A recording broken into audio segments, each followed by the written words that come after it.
Welcome to Bhavat media. ముందుగా headlines. America అధ్యక్షుడిపై మళ్లీ లైంగిక వేధింపుల ఆరోపణలు. జెఫ్రీ ఎప్స్టీన్ ఆఫీసులో రాత్రిపూట ట్రంప్ తనను అదోలా చూశారని ఆరోపణ.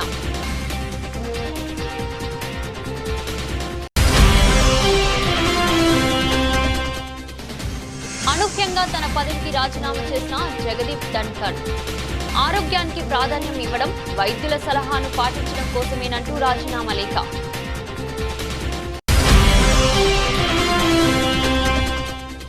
అమర్నాథ్ యాత్రకు పోటెత్తిన భక్తులు. 19 రోజుల్లో 3.21 లక్షల మంది దర్శనం.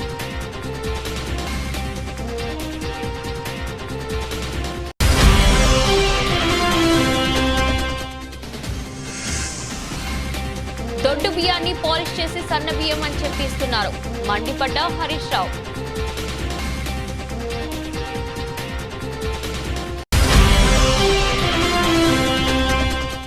రోజా ఆడదా మగదా ఎవరికీ తెలియదు, జగన్ కూడా దాని కొడుకేనా ఆరోపించిన జనసేన ఎమ్మెల్యే బొల్లిశెట్టి శ్రీనివాస్.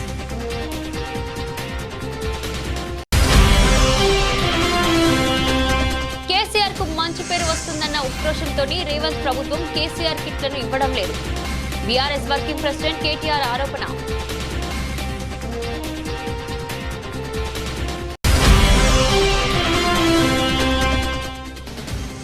ప్రజాప్రతినిధులను అవమానిస్తూ రోజా కామెంట్లు. గాల్లో గెలిచినా గాలినా కొడుకులంటూ పేటరేగిపోయిన రోజా.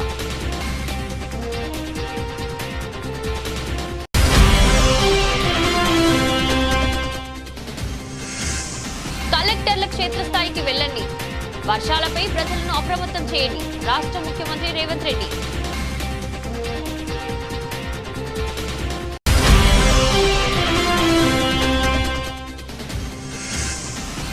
ఆడవాళ్లకు నెలకి 1500 ఇవ్వాలంటే ఆంధ్రానే అమ్మాలి. మంత్రి అచ్చెన్నాయుడు.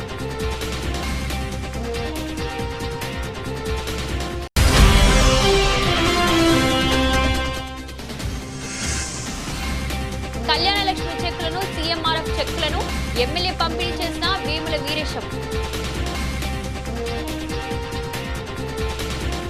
అమెరికా అధ్యక్షుడు డొనాల్డ్ ట్రంప్ తో తనకు చేదు అనుభవం ఎదురైందని నటి మరియా ఫార్మర్ వెల్లడించారు.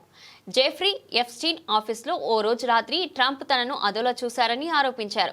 ఎప్స్టీన్ తో కలిసి పనిచేసేందుకు సిద్ధపడ్డ సమయంలో ఓ రోజు రాత్రిపూట ఆయన తనకు ఫోన్ చేశారని మరియా చెప్పారు. అర్జెంటుగా ఆఫీసుకు రమ్మనడంతో నైట్ డ్రెస్ లోనే తాను వెళ్లానని వివరించారు. అప్పటికే అక్కడ ఉన్న ట్రంప్ తన శరీరం వైపు అదోలా చూశారని, తాను షార్ట్స్ ధరించడంతో కాళ్ల వైపే చూస్తూ ఉండిపోయాడని చెప్పారు. ఈ సంఘటన 1995లో జరిగిందని, అప్పుడు తనకు 20 ఏళ్లు ఉంటాయని మరియా తెలిపారు.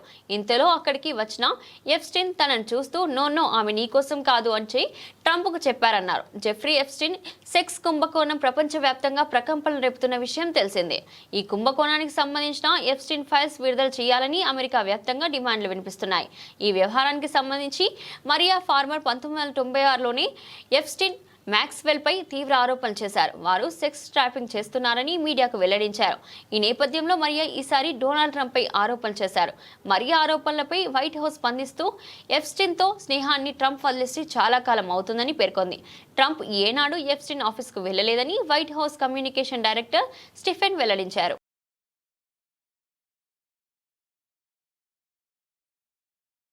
ఉపరాష్ట్రపతి జగదీప్ ధన్కర్ అనూహ్యంగా తన పదవికి రాజీనామా చేసిన విషయం తెలిసిందే. ఈ మేరకు సోమవారం రాత్రి రాజీనామా లేఖను రాష్ట్రపతి ద్రౌపది ముర్ముకు పంపారు. ఆయన రాజీనామాను రాష్ట్రపతి తాజాగా ఆమోదించారు. ఈ నేపథ్యంలో ఉపరాష్ట్రపతి రాజీనామాపై ప్రధాని నరేంద్ర మోదీ తొలిసారి స్పందించారు. ఉపరాష్ట్రపతి సహా వివిధ హోదాల్లో దేశానికి సేవ చేసేందుకు ధన్కర్ కు అనేక అవకాశాలు లభించాయని తెలిపారు. ఆయన మంచి ఆరోగ్యంతో ఉండాలని కోరుకుంటున్నట్లు పేర్కొన్నారు. ఈ మేరకు ఎక్స్ వేదికగా ప్రధాని మోదీ స్పెషల్ పోస్ట్ పెట్టారు. కాగా ఆరోగ్యానికి ప్రాధాన్యం ఇవ్వడం, వైద్యుల సలహాలను పాటించడం కోసమే తాను ఉపరాష్ట్రపతికి రాజీనామా చేస్తున్నానని ధన్కర్ తన రాజీనామా లేఖలో పేర్కొన్నారు. రాజ్యాంగంలోని అధికన్నా కింద ఇది తక్షణమే అమల్లోకి వస్తుందని తెలిపారు. ఈ మేరకు ఉపరాష్ట్రపతి కార్యాలయం ఈ లేఖను విడుదల చేసింది. ఇదిలా ఉంటే మరో 2 సంవత్సరాలు పదవీకాలం ఉండగానే జగదీప్ ధన్కర్ రాజీనామా చేయడం చర్చకు దారితీసింది. 2022లో ఎన్డీఏ తరపున ఉపరాష్ట్రపతి అభ్యర్థిగా నామినేటెడ్ కావడంతో ఆయనను బెంగాల్ గవర్నర్ పదవికి రాజీనామా చేశారు. విపక్ష అభ్యర్థి మార్గరెట్ ఆల్ఫాపై విజయం విజయం సాధించి ఉపరాష్ట్రపతిగా ఎన్నికయ్యారు. 710 ఓట్లకు గాను 528 ఓట్లు గెలుచుకుని 1997 తర్వాత అత్యధిక ఓట్లతో ఉపరాష్ట్రపతిగా విజయం సాధించిన వ్యక్తిగా ఆయన రికార్డులకెక్కారు. అమర్నాథ్ యాత్రకు భక్తులు పోటెత్తుతున్నారు. ఈ యాత్ర ప్రారంభమైనప్పటి నుంచి ఇప్పటి వరకు దాదాపు 3 లక్షల మందికి పైగా మంచులింగాన్ని దర్శించుకున్నారు. జూలై 2న యాత్ర ప్రారంభమైనప్పటి నుంచి జూలై 21వ తేదీ వరకు అంటే 19 రోజుల్లో 3.21 లక్షల మందికి పైగా భక్తులు మంచులింగాన్ని దర్శించుకున్నట్లు అధికారులు తాజాగా వెల్లడించారు. పహల్గాం ఉగ్రదాడి నేపథ్యంలో అమర్నాథ్ యాత్రకు జమ్మూ ప్రభుత్వం కట్టుదిట్టమైన భద్రత ఏర్పాటు చేశారు. ఇందులో భాగంగానే యాత్ర మార్గంలో నో ఫైయింగ్ జోన్గా ప్రకటించింది. దీంతో యాత్రికులు దక్షిణ కాశ్మీర్లో పహల్గాం, ఉత్తర కాశ్మీర్లోను బాల్తార్ మార్గం నుంచి కాలినడకన లేదా పోనీల సహాయంతో మంచులింగాన్ని వద్దకు చేరుకున్నారు. ఏడాది జూలై 2న ప్రారంభమైన ఈ యాత్ర 38 రోజుల పాటు సాగనుంది. ఆగస్టు 9న శ్రావణ పూర్ణిమ రోజున ముగియనుంది. ఈ ఏడాది దాదాపు 5 లక్షల మందికి పైగా భక్తులు మంచులింగాన్ని దర్శించుకున్నట్లు అధికారులు అంచనా వేస్తున్నారు. ప్రభుత్వం సరఫరా చేసిన సన్న బియ్యంలో 50% నూకలు ఉన్నాయని ప్రజలు చెప్తున్నారు. దొడ్డు బియ్యాన్ని పాలిష్ చేసి సన్న బియ్యం అని చెప్పి ఇస్తున్నారని హరీష్ రావు మండిపడ్డారు. అదేవిధంగా మంత్రి గారి దృష్టికి ఒక చిన్న విజ్ఞప్తి ఏంటంటే, మొన్న కేంద్ర ప్రభుత్వ సూచన మేరకు 3 నెలల బియ్యం ఒకసారి ఇచ్చారు. అయితే మా జిల్లాకు వచ్చిన బియ్యం ఏంటంటే నిజామాబాద్ జిల్లా నుంచి ఏదో వచ్చినాయట. నేను చాలామంది ఇళ్లలో కూడా అడిగాను, రేషన్ షాప్లో వెళ్ళినప్పుడు కూడా చూశాను. ఆ బియ్యం దాదాపు 40 నుంచి 50% నూకలు వచ్చినాయి. ఒక గింజ ఉడికితే ఇంకో గింజ ఉడుకుతలేదు. బియ్యం బాగా నూకలు వచ్చినాయి, ఇబ్బంది అవుతుంది. అవి దొడ్డు బియ్యాన్ని పాలిష్ చేసి పంపినట్టుగా అనిపిస్తూ ఉందని ప్రజల నుంచి చాలా కంప్లైంట్స్ వస్తున్నాయి. నేను చెప్పినాను కూడా కాదు, మీరు కూడా వెరిఫై చేసుకోండి. మీరు ఇండిపెండెంట్గా మీ ఆఫీసర్లతోని మీ సమాచారాన్ని సేకరించండి. రోజా ఆడదాం మగదాం ఎవరికి తెలియదు, జగన్ కూడా దాని కొడుకేనా? మనం సైలెంట్ ఉంటే ఈ రఫగాళ్ళు రోడ్డెక్కి మాట్లాడుతుంటే మనం ఏం చేస్తున్నామని జనసేన ఎమ్మెల్యే బోలిశెట్టి శ్రీనివాస్ ఆరోపించారు. ఈ రఫగాళ్ళంతా రోడ్లెక్కి మాట్లాడుతూ ఉంటే మనం అంతా ఎక్కడున్నామో అర్థం అవట్లేదు నాకు. ఇవాళ రోజా మాట్లాడుతూ ఉంది, ఎమ్మెల్యే నా కొడుకులంట. అది ఆడదో మగదో ఎవరికి తెలియదు. అది మాట్లాడుతుంటే ఎమ్మెల్యే నా కొడుకులంటే జగన్ కూడా దాని కొడుకేనా అని అడుగుతూ ఉన్నాను నేను. మరి ఎమ్మెల్యే అంటే ఆయన కూడా ఎమ్మెల్యే కదా, చంద్రబాబు నాయుడు గారు కూడా ఎమ్మెల్యే కదా. ఆయన వయసు ఎంత, వీళ్ళ వయసు ఎంత, నా వయసు ఎంత, రోజా వయసు ఎంత? ఇలాంటి దురదృష్టకరమైన బూతులు కొంతమంది కాబుల్ని ఉసుగొల్పి వాళ్ళతోనే స్టేట్మెంట్లు. అంబటి రాంబాబు, పేరు నాని, పనికిమాలోళ్ళంతా వచ్చి దబ్బుంటే అరెస్ట్ చేసుకోమన్నారు. వీళ్ళు ఒకటే వంక. వీళ్ళందరూ ఏమో ఇళ్లలోని ఆడవాళ్ళని తిట్టి, చంద్రబాబు గారిని తిట్టి, కన్నాలేసి, వీళ్ళందరూ ఇవాళ ఏంటంటే కక్ష సాధింపు పేరుతో మేము జైలుకి వెళ్తున్నాం, మళ్ళీ కూటమి ప్రభుత్వం కక్ష సాధిందని చెప్తూ ఉన్నారు. వేల కోట్ల రూపాయలు కుంభకోణాలు ఉన్నాయి లోకోడు వెనకాల. ఇవాళ మిథున్ రెడ్డిని అరెస్ట్ చేశారు. రాబోయే రోజుల్లో జగన్మోహన్ రెడ్డిని కూడా అరెస్ట్ చేస్తారు. దాంట్లో ఎలాంటి ఆశ ఇది లేదు. ఎందుకంటే గజ దొంగ అతను. వీళ్ళందరూ మామూలు దొంగలైతే గజ దొంగ. లిక్కర్లో మొత్తం దోచుకున్నాడు, గనులన్నీ దోచుకున్నారు, ఇసుకంతా దోచుకున్నారు. అడవి నుంచి వచ్చిన డబ్బు కూడా అమ్ముకున్నటువంటి ప్రభుత్వం ఇవాళ మళ్ళీ సంవత్సరం అయిపోయిన తర్వాత ఇక్కడ శాసనసభ్యుడు మళ్ళీ రోడ్డెక్కి అంతా మర్చిపోయారు. మనం ఇంటింటికి ఒక ఖాతా పెట్టి డబ్బు లాక్కున్నటువంటి లూటీ చేసిన వ్యక్తి అయినటువంటి కొట్టు సత్యనారాయణ కూడా ఇవాళ మాట్లాడుతూ ఉన్నాడు. ఇంతకంటే దురదృష్టం ఇంకోటి ఏమి ఉండదు. సంవత్సర కాలంలో ఎవరో మర్చిపోరు. ఇవాళ బాధితులు సంఘంగా కొట్టు సత్యనారాయణ బాధిత సంఘాన్ని కూడా ఏర్పాటు చేయబోతూ ఉన్నాం. ఎవరైతే డబ్బు ఇచ్చి మోసపోయారో ఉద్యోగాలు కానీ వాళ్ళందరూ కూడా నా దగ్గరకు వచ్చి చెప్పారు. ఆ లిస్ట్ కూడా నా దగ్గర ఉంది. ఇలాంటి వ్యక్తులు రాజకీయాల్లో ఉంటే మాజీ శాసనసభ్యులు ముళ్ళపూడి కృష్ణారావు గారిని వేదిక నాల్చుకోవాలి. కేసీఆర్ కు మంచి పేరు వస్తుందన్న ఉక్రోషంతోనే రేవంత్ ప్రభుత్వం కేసీఆర్ కిట్లను ఇవ్వడం లేదని పీఆర్ఎస్ వర్కింగ్ ప్రెసిడెంట్ కేటీఆర్ అన్నారు. బీఆర్ఎస్ సహాయంలో ఇచ్చిన కేసీఆర్ కిట్లతో మాతా శిశు మరణాలు గణనీయంగా తగ్గి ప్రభుత్వ ఆసుపత్రుల్లో ప్రసవాలు పెరిగాయని తెలిపారు. తన పుట్టినరోజు సందర్భంగా కేసీఆర్ కిట్లను ఇస్తానని ప్రకటించిన కేటీఆర్ గిఫ్ట్ ఏ స్మైల్ లో భాగంగా హైదరాబాద్ కు చెందిన తల్లి బిడ్డలకు తెలంగాణ భవన్లో కేసీఆర్ కిట్లను అందించారు. గత 20 నెలల నుంచి కేసీఆర్ కిట్లను ఇవ్వకపోవడంతో చాలా మంది తల్లులు బాధపడుతున్నారని కేటీఆర్ చెప్పారు. అందుకే తన పుట్టినరోజు సందర్భంగా 5,000 మంది తల్లులకు సిరిసిల్లలో కేసీఆర్ కిట్లను ఇవ్వనున్నట్లు తెలిపారు. 2014 ముందు నేను రానో బిడ్డ సర్కార్ దవాఖానకు అని జనాలు భయపడేవారన్న కేటీఆర్ ముఖ్యమంత్రిగా కేసీఆర్ తీసుకున్న చర్మలతో సర్కార్ దవాఖానకి పోవాలని జనాలంతా అనుకున్నారని చెప్పారు. ప్రభుత్వ ఆసుపత్రుల రూపురేఖలను మార్చిన కేసీఆర్ కిట్లను గత 20 నెలల నుంచి రేవంత్ సర్కార్ ఇవ్వకపోవడం ధర్మార్గమన్నారు. కేసీఆర్ మీద ఉన్న అంతులేని ద్వేషం, కోపమే ఇందుకు కారణమని విమర్శించారు.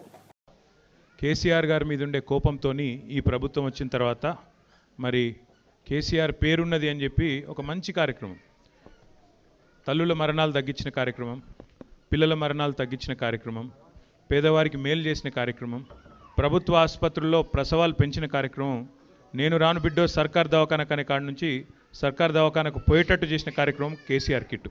ఆ కిట్టు బంద్ చేసిండ్రు అనే బాధతో చాలామంది మాకు చెప్పడం జరిగింది. దాంతో ఈసారి అనుకున్నది ఏంటంటే, పోయిన 5 ఏళ్ళు ఏదో ఒక మంచి పని చేసుకుంటూ వచ్చినాం, ఈసారి తల్లులకు పిల్లలకు ఏదైనా మంచి చేయాలన్న ఉద్దేశంతో మిమ్మల్ని అందరినీ కొంత ఇబ్బంది పెట్టినాం. ఆలస్యంగా వచ్చినందుకు దయచేసి క్షమించాలి. ప్రజాప్రతినిధులపై వైసీపీ మాజీ మంత్రి రోజా మరోసారి రెచ్చిపోయి తీవ్ర వ్యాఖ్యలు చేశారు. అధికారంలో ఉన్నామని టీడీపీ, జనసేన నేతలు ఇష్టం వచ్చినట్లు వైసీపీ శ్రేణులపై కేసులు పెట్టి దాడులు చేస్తే తాము 100 రెట్లు వడ్డీతో సహా చెల్లిస్తామని హెచ్చరించారు. అయితే ఆమె నోటి దురుసుపై తీవ్ర అభ్యంతరాలు వ్యక్తమవుతున్నాయి. టీడీపీ, జనసేన శ్రేణులు ఆమెపై ఆగ్రహం వ్యక్తం చేస్తున్నారు. ఎమ్మెల్యేలపై ఏ మాత్రం గౌరవం లేకుండా ఇష్టం వచ్చినట్లు మాట్లాడుతున్నారని మండిపడుతున్నారు. రోజా తన శాఖల ద్వారా చేసిన అభివృద్ధి శూన్యమని, సభ్య సమాజం తలదించుకునేలా నోరు పారేసుకోవడమే ఆమె పని టీడీపీ నేతలు అంటున్నారు. కాగా వైసీపీ హయాంలో మాజీ మంత్రి రోజా కోట్లాది రూపాయల ప్రజాధనాన్ని దోచుకున్నారని ఆరోపణలు వినిపిస్తున్నాయి. ఆమె త్వరలో అరెస్ట్ అవ్వడం ఖాయమని టీడీపీ కీలక నేతలు అంటున్నారు. ఈ గాల్లో గెలిచిన గాలి నా కొడుకులు ఎక్కువైపోయినారు రాష్ట్రంలో ఎమ్మెల్యేలు. మీరు తెలుసుకోవాల్సింది, రాష్ట్రంలో ఉన్న తెలుగుదేశం పార్టీ, జనసేన నాయకులు తెలుసుకోవాలి. ఇప్పుడే అంటే హైదరాబాద్ కు పారిపోయే వాళ్ళు రేపు జగనన్న ప్రభుత్వం వస్తే వీళ్ళు హైదరాబాద్ కాదు అమెరికాకు పారిపోతారు. ఆ రోజు మిమ్మల్ని కాపాడటానికి ఎవ్వరూ ఉండరు. వీళ్ళని నమ్మకం ఈ రోజు కనుక వైఎస్ఆర్ కాంగ్రెస్ పార్టీ వాళ్ళని మీరు టార్చర్ పెట్టినా, కేసులు పెట్టించినా, కొట్టినా దానికి 100 రెట్లు మీకు వడ్డీతో కూడా తిరిగి ఇచ్చేస్తామని కూడా ఈ సందర్భంగా తెలియజేసుకుంటాం. గత ఏడాది వర్షాల సమయంలో వ్యవస్థలు సరిగా లేకపోవడంతో విపత్కర పరిస్థితులు ఎదుర్కొన్నామని సీఎం రేవంత్ రెడ్డి తెలిపారు. ఇకపై నీటిని ఒడిసి పట్టుకుని జాగ్రత్తగా వినియోగించేలా చేసే బాధ్యత నీటిపారుదల శాఖ అధికారులతో పాటు కలెక్టర్లపైన ఉందన్నారు. హైదరాబాద్లో భారీ వర్షాలతో సమస్యలు తలెత్తుతున్నాయని, ట్రాఫిక్ జామ్లు, అంటువ్యాధులతో ప్రజలు ఇబ్బంది పడకుండా చర్యలు తీసుకోవాలని సూచించారు. హైదరాబాద్లో డిజాస్టర్ మేనేజ్మెంట్ కోసం హైడ్రా, జీహెచ్ఎంసీ ఆధ్వర్యంలో 300 చొప్పున బృందాలను ఏర్పాటు చేశామని తెలిపారు. జిల్లాల కలెక్టర్లు ఉదయం 7 గంటలకు క్షేత్రస్థాయికి వెళ్లాల్సిందేనని సమావేశంలో సీఎం సూచించారు.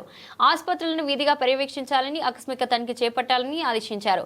సీఎంఓలోని అధికారులకు జిల్లాల బాధ్యతలు ఇస్తున్నామని, వీరు ఆయా కలెక్టర్లు ఏం చేస్తున్నారో ఎప్పటికప్పుడు తనకు నివేదిక ఇవ్వాలని అన్నారు. దీన్ని సీఎస్ పర్యవేక్షించాలని ఆదేశించారు. ఆదివాసులు, గిరిజనులు ఉండే అటవీ ప్రాంతంలోని ఆసుపత్రుల్లో మందులు, డాక్టర్ల హాజరుపై దృష్టి సారించాలన్నారు. ఏదైనా అత్యవసరంగా ఖర్చు చేయాల్సి వస్తే కలెక్టర్లు తమ వద్ద ఉండే నిధులను వాడుకోవాలని, ఇంకా అవసరమైతే సిఎస్ కు సమాచారం ఇవ్వాలని సూచించారు. మీరు ఎప్పటికప్పుడు కలెక్టర్లకు నా సూచన ఒకటే, మీరు సడన్ ఇన్స్పెక్షన్లు చేయవలసిందే. ప్రైమరీ హెల్త్ సెంటర్స్ కానీ, ఏరియా హెల్త్ సెంటర్స్ కానీ, డిస్ట్రిక్ట్ హాస్పిటల్స్ కానీ మీరు కలెక్టర్లు విధిగా మీరు పర్యవేక్షించాలి. మీరు సడన్ ఇన్స్పెక్షన్స్ చేయాల్సిందే. వెటర్నరీకి సంబంధించిన దాంట్లో కూడా మీరు ప్రత్యేకంగా దృష్టి పెట్టాలి. మీకు ఏఎల్సీలు, అడిషనల్ కలెక్టర్స్, లోకల్ బాడీస్ కూడా ఉన్నారు, వాళ్ళందరూ కూడా ఫీల్డ్ మీదకి వెళ్ళాలి. ఐఏఎస్ ఆఫీసర్లు ఎవరున్నా జిల్లా పరిధిలో మీరు క్షేత్రస్థాయిలో ఆపే పర్యటనలకు, సడన్ ఇన్స్పెక్షన్లకు ఖచ్చితంగా వెళ్లాల్సిందే. సెకండ్ హాఫ్ అంతా ఆఫీస్లో కూర్చోండి. ఫస్ట్ హాఫ్ పొద్దున్నే 7 o'clock లేసి మీరు ఫీల్డ్ మీద ఎప్పుడైతే ఇన్స్పెక్షన్స్ పోతారో మిగతా కింది స్థాయి సిబ్బంది కూడా అప్రమత్తంగా ఉంటారు. వాళ్ళందరూ కూడా జాగ్రత్త తీసుకుంటారు. వాళ్ళందరూ కూడా క్షేత్రస్థాయిలో పనిలో నిమగ్నం అవుతారు. కాబట్టి కలెక్టర్లకు నేను ఆదేశాలు ఇస్తున్నా, క్షేత్రస్థాయిలో మీరు ఖచ్చితంగా పర్యటనలకు వెళ్లాల్సిందే, ఆకస్మిక తనిఖీలు చేయాల్సిందే. మన పేషీ నుంచి కూడా సీఎంఓ నుండి అధికారులకు కూడా నేను ఆదేశాలు ఇస్తున్నా. మీరు ఖచ్చితంగా మీ ఒక్కొక్క అధికారికి 2 జిల్లాలు ఇచ్చిన జిల్లా కలెక్టర్లు ఏం చేస్తుందో నివేదిక తయారు చేసి నాకు దృష్టిలో పెట్టాలి. సీఎంఓ అధికారులను, సిఎస్ గారిని నేను ఆదేశాలు ఇస్తున్నా. ప్రతిరోజు కలెక్టర్ల యొక్క కార్యాచరణ 33 జిల్లాలకు సంబంధించిన కలెక్టర్లు ఆ రోజు మొత్తం ఏం చేసిండ్రో నెక్స్ట్ డే పొద్దున నాకు రిపోర్ట్ పెట్టాలి. దాంతో ఏ కలెక్టర్ ఎక్కడ పోయిండు, ఏమైంది, ఏం సంగతి అనేది నాకు తెలుస్తుంది. కాబట్టి కలెక్టర్లను కూడా సిఎస్ గారిని సీఎంఓలు ఉండే అధికారులను పర్యవేక్షించమని చెప్పి నేను స్పష్టంగా చెప్తున్నా. ముఖ్యంగా అటవీ ప్రాంతంలో ఉన్న ఆదివాసీలు గిరిజనులు ఉన్న ప్రాంతాలలో మరింత అప్రమత్తంగా ఉండాలి. హాస్పిటల్స్లలో మెడిసిన్స్ ఉన్నాయా లేవా, డాక్టర్లు అందరూ డ్యూటీకి వస్తున్నారా లేదా కూడా మీరు పర్యవేక్షించి వాళ్ళకి ఎలాంటి ఇబ్బంది రాకుండా ఎలాంటి కష్టం రాకుండా చూడాలి. ఏదైనా వస్తే తక్షణమే ప్రభుత్వం స్పందిస్తుంది. మీ దగ్గర ఉండే కంటింజెన్సీ ఫండ్స్ నుంచి కూడా అవసరమైతే వాడుకోండి. ఏదైనా తక్కువ పడితే సిఎస్ గారికి చెప్పండి. ప్రభుత్వం వైపు నుంచి ఈచ్ కలెక్టర్ కొంత నిధులు కూడా రిలీజ్ చేయడానికి ప్రయత్నం చేస్తూ కలెక్టర్ గారు కూడా నేను ఈ సందర్భంగా ఆదేశాలు ఇస్తున్నా. అత్యవసర సమయాల్లో మద్యం ముడుపుల్లో బిగ్ బాస్ ఎవరో ప్రజలకు తెలిసిపోయిందని తాడేపల్లి ప్యాలెస్ దొంగల ముఠ నాయకుడి గుట్టును సిట్టు రట్ చేసిందని వ్యవసాయ శాఖ మంత్రి కింజరపు అచ్చెన్నాయుడు అన్నారు. వైసీపీ పాలనలో మద్యం కుంభకోణాన్ని సీట్ అధికారులు ఆధారాలతో సహా వెలికితీశారన్నారు. విశాఖ జిల్లా బెదుర్తి మండలం గుర్రంపాలెంలో, విజయనగరం జిల్లా కొత్త వలస మండలం మంగళపాలెంలో సోమవారం నిర్వహించిన సుపరిపాలనలో తొలి అడుగు కార్యక్రమాన్ని మంత్రి పాల్గొన్నారు. ఇంటింటికి వెళ్లి సంక్షేమ పథకాల అమలు తీరును తెలుసుకున్నారు. ఈ సందర్భంగా బెదుర్తి మండలం గుర్రంపాలెంలో నిర్వహించిన బహిరంగ సభలో అచ్చెన్న మాట్లాడుతూ ప్రస్తుతం రాష్ట్రంలో చేతుల ప్రభుత్వం ఉందని, ప్రజలు వైకుంఠపాలి ఆటలాడకుండా పనిచేసే ప్రభుత్వానికి మద్దతు ఇవ్వాలని కోరారు. ఒక ఛాన్స్ అంటూ అధికారంలోకి వచ్చిన వైసీపీ గత 5 ఏళ్లలో విధ్వంసం సృష్టించిందని, పారిశ్రామికవేత్తలను భయపెట్టి రాష్ట్రం నుంచి పారిపోయేలా చేసిందని విమర్శించారు. విజనరీ నేత చంద్రబాబు ముఖ్యమంత్రిగా ఉండడం వల్లే దెబ్బతిన్న వ్యవస్థలను, కుదేళ్లైన ఆర్థిక స్థితిని గాడిన పెడుతున్నారని, ఎన్నికల ముందు ఇచ్చిన హామీలేవి కూటమి ప్రభుత్వం నెరవేర్చలేదంటూ ఏ నాయకుడైనా గ్రామాలకు వచ్చి తప్పుడు ప్రచారం చేస్తే వాళ్ళ చెంప చెల్లుమనిపించాలని మంత్రి అచ్చెన్నాయుడు అన్నారు. సుపరిపాలనలో తొలి అడుగులో భాగంగా విజయనగరం జిల్లా కొత్త వలస మండలం మంగళపాలెంలో ఎమ్మెల్యే కోళ్ల లలిత కుమారి అధ్యక్షతన జరిగిన సభలో ఆయన మాట్లాడారు. మాజీ సీఎం జగన్ లాంటి భూతాన్ని మళ్లీ రానియొద్దని, ఈసారి ఆ భూతాన్ని 100 అడుగులు గొయ్యి తీసి కుప్పేయాలని పిలుపునిచ్చారు. ఆ భూతం మళ్లీ వస్తే రాష్ట్ర ప్రజలే మరోసారి నష్టపోతారనే విషయం గుర్తుంచుకోవాలన్నారు. అన్ని చేసే ఒక్కటే మిగిలిపోతుంది, ఆడవాళ్ళకి నెలకి 1500. అది చెయ్యాలంటే ఆంధ్రాని అమ్మాలి. ఇంకా ఆలోచన చేస్తుంది. అంత డబ్బు అవసరం ఉంది. ఏమి చేయాలి, ఎలాగా పథకం అమలు చేయాలి ఆలోచన చేసి చంద్రబాబు నాయుడు గారు ముందుకెళ్తున్నారు. అన్ని చేసే ఒక్కటే మిగిలిపోతుంది, ఆడవాళ్ళకి నెలకి 1500. అది చెయ్యాలంటే ఆంధ్రాని అమ్మాలి. ఇంకా ఆలోచన చేస్తుంది. అంత డబ్బు అవసరం ఉంది. ఏమి చేయాలి, ఎలాగా పథకం అమలు చేయాలి ఆలోచన చేసి నల్గొండ జిల్లా కేతపల్లి మండల కేంద్రంలోని జ్యోతి ఫంక్షన్ హాల్లో నూతన రేషన్ కార్డులను, కళ్యాణ లక్ష్మి చెక్కులను, సీఎంఆర్ఎఫ్ చెక్కులను ఎమ్మెల్యే వేముల వీరేశం పంపిణీ చేశారు. ఈ సందర్భంగా ఎమ్మెల్యే వేముల వీరేశం మాట్లాడారు. మన ముఖ్యమంత్రి రేవంత్ రెడ్డి ప్రభుత్వం ఒక విజన్తో ముందుకెళ్తుందని ఎమ్మెల్యే వేముల వీరేశం అన్నారు. పేద ప్రజలకు గత 10 సంవత్సరాల నుండి ఒక్క రేషన్ కార్డు కూడా బీఆర్ఎస్ ప్రభుత్వం ఇవ్వలేదని విమర్శించారు. సన్న బియ్యం రావాలన్నా, రేషన్ కార్డు ఇవ్వాలన్నా, ఇందిరమ్మ ఇల్లు రావాలన్నా కాంగ్రెస్ ప్రభుత్వంతోనే సాధ్యమవుతుందని ఎమ్మెల్యే వీరేశం అన్నారు. దేశంలో ఆహార భద్రత చట్టం తీసుకువచ్చింది కాంగ్రెస్ ప్రభుత్వమేనని ఎమ్మెల్యే తెలిపారు. ప్రతి పేదవాడు ఆకలితో ఉండకూడదనే లక్ష్యంతోనే కాంగ్రెస్ ప్రభుత్వం తెల్ల రేషన్ కార్డుదారులకు సన్న బియ్యం అందిస్తుందని తెలిపారు. అప్పులు లేని తెలంగాణను కేసీఆర్ చేతిలో పెడితే కేసీఆర్ బంగారు తెలంగాణ చేస్తానని చెప్పి 8 లక్షల కోట్ల రూపాయల అప్పులు చేసి రాష్ట్రాన్ని దివాలా తీయించింది టీఆర్ఎస్ ప్రభుత్వమేనని విమర్శించారు. రేషన్ కార్డులు, కళ్యాణ లక్ష్మి, సీఎంఆర్ఎఫ్ చెక్కుల పంపిణీ కార్యక్రమాన్ని చేపట్టింది. గడిచిన 10 సంవత్సరాల్లో ఈ మండలంలో రేషన్ కార్డులు రాక కొత్తగా మ్యారేజ్ అయినటువంటి వాళ్ళు, కొత్తగా పిల్లలైనటువంటి వాళ్ళ పేర్లు కూడా పాత రేషన్ కార్డులలో యాడ్ కాక చాలా ఇబ్బంది పడ్డటువంటి ఒక పరిస్థితి. ఈరోజు తెలంగాణ రాష్ట్ర ప్రభుత్వం, గౌరవనీయులు ముఖ్యమంత్రి రేవంత్ రెడ్డి గారు రేషన్ షాపుల ద్వారా దొడ్డు బియ్యం కాకుండా సన్న బియ్యం ఇచ్చి పేద ప్రజల కడుపాకలి తీరుస్తున్నటువంటి ఒక పరిస్థితుల్లో ఇప్పుడు కొత్తగా ఇస్తున్నటువంటి రేషన్ కార్డులని ప్రజలందరూ కూడా చాలా ఆనందంగా, సంతోషంగా అందుకుంటారు. మాకు కొత్త రేషన్ కార్డు వస్తుంది, ఈ రేషన్ షాప్ ద్వారా సన్న బియ్యం వస్తున్నాయి అనేటువంటి ఒక సంతోషం ప్రజల్లో ఉంది. ఇది ఒక గొప్ప కార్యక్రమం.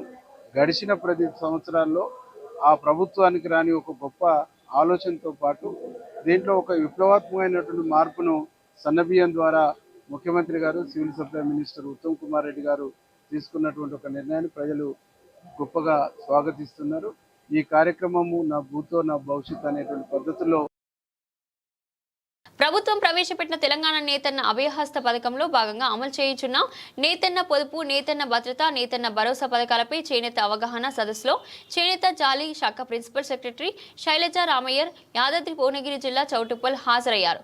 ఆమె మాట్లాడుతూ అర్హులైన చేనేతలందరికీ రుణమాఫీ పథకం, భరోసా పథకాలు అందుతాయని ఆమె తెలిపారు. చేనేత ఎలక్షన్స్ చేనేతలకు రేషన్ కార్డ్స్, పెన్షన్లను కలెక్టర్ దృష్టికి తీసుకెళ్తానని శైలజ రామయ్యర్ తెలిపారు. కండక్ట్ చేయడం జరిగింది. ముఖ్యంగా ఇక్కడ చుట్టుపక్కల ఉన్న సొసైటీలు, తర్వాత మాస్టర్ వీవర్స్, తర్వాత కార్మిక సంఘాలు అందరూ కూడా రావడం జరిగింది. అన్ని పథకాలు అమల్లోకి తీసుకొస్తున్నాము. ఆ కార్యక్రమంలో ఉన్నాము డిపార్ట్మెంట్. ముఖ్యంగా రుణమాఫీ పథకము, చేనేత భరోసా పథకం, ఈ తర్వాత బీమా పథకం, ఈ 3 పథకాలకి ఈ నెల ఆఖరి వరకు ఎంపిక చేసుకోమన్నాము బెనిఫిషరీస్, అర్హులు ఉన్నటువంటి బెనిఫిషరీస్ అందరినీ కూడా. సో వాటి మీద డౌట్లు ఏమైనా ఉంటే, సందేహాలు ఉంటే అది క్లియర్ చేయడానికి ఇక్కడ రావడం జరిగింది. మొత్తం ఆఫీస్ అంతా కూడా వచ్చాము. మరి ముఖ్యంగా అందరూ చెప్పేది 1-2 మాటలే. జియో ట్యాగ్ మగ్గాల ప్రకారమే చేయమని రిక్వెస్ట్ పెట్టారు. అదే విధంగా కొంతమంది సంవత్సరానికి ఒకేసారి భరోసా పథకం కింద మీరు ఇవ్వాల్సినటువంటి అమౌంట్ ని డైరెక్ట్ ఇచ్చేయండి అని చెప్పారు. డిబిటీ ద్వారా, డైరెక్ట్ బెనిఫిట్ ట్రాన్స్ఫర్ ద్వారా కూడా ఇవ్వడం మంచిగా ఉంటది అని అది కూడా చెప్పడం జరిగింది.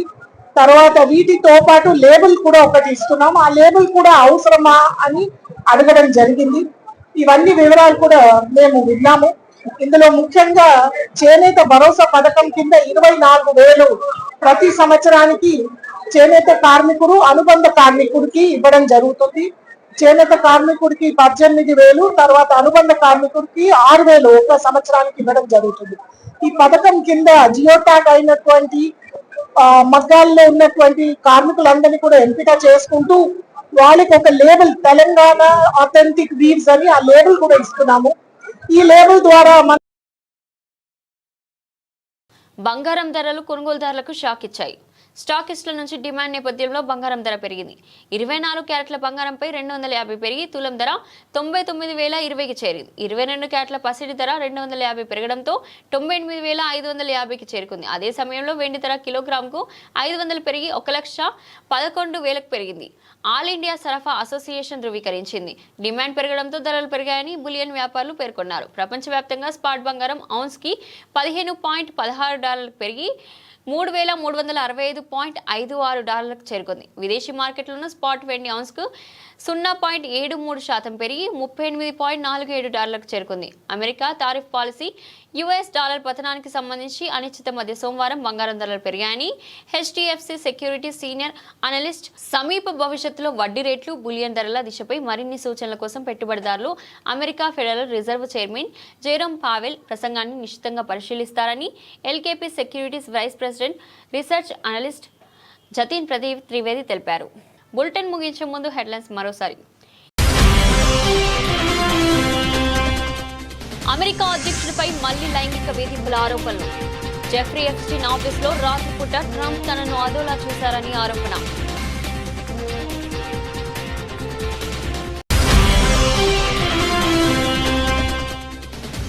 అనూహ్యంగా తన పదవికి రాజీనామా చేసిన జగదీప్ ధన్కర్. ఆరోగ్యానికి ప్రాధాన్యం ఇవ్వడం, వైద్యుల సలహాను పాటించడం కోసమేనంటూ రాజీనామా లేఖ.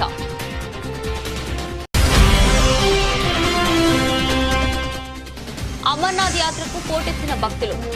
19 రోజుల్లో 3.21 లక్షల మంది దర్శనం.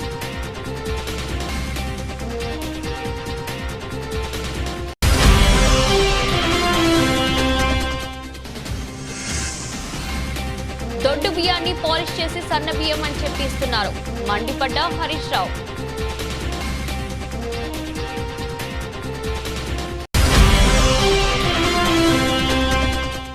రోజా ఆడదా మగదా ఎవరికీ తెలియదు, జగన్ కూడా దాని కొడుకేనా ఆరోపించిన Janasena MLA Bollisetti Srinivas.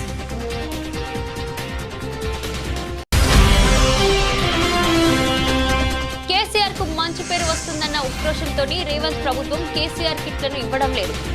BRS working president KTR ఆరోపణ.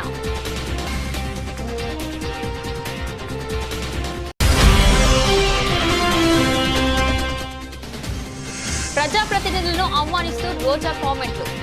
గాల్లో గెలిచిన గాలినా కొడుకులంటూ పేటరేగిపోయిన రోజా.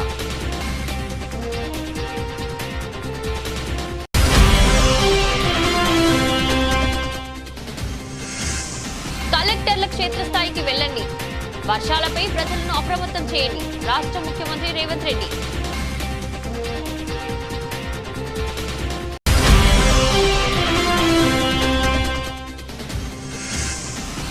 ఆడవాళ్లకు నెలకి 1500 ఇవ్వాలంటే ఆంధ్రానే అమ్మాలి, మంత్రి అచ్చెన్నాయుడు.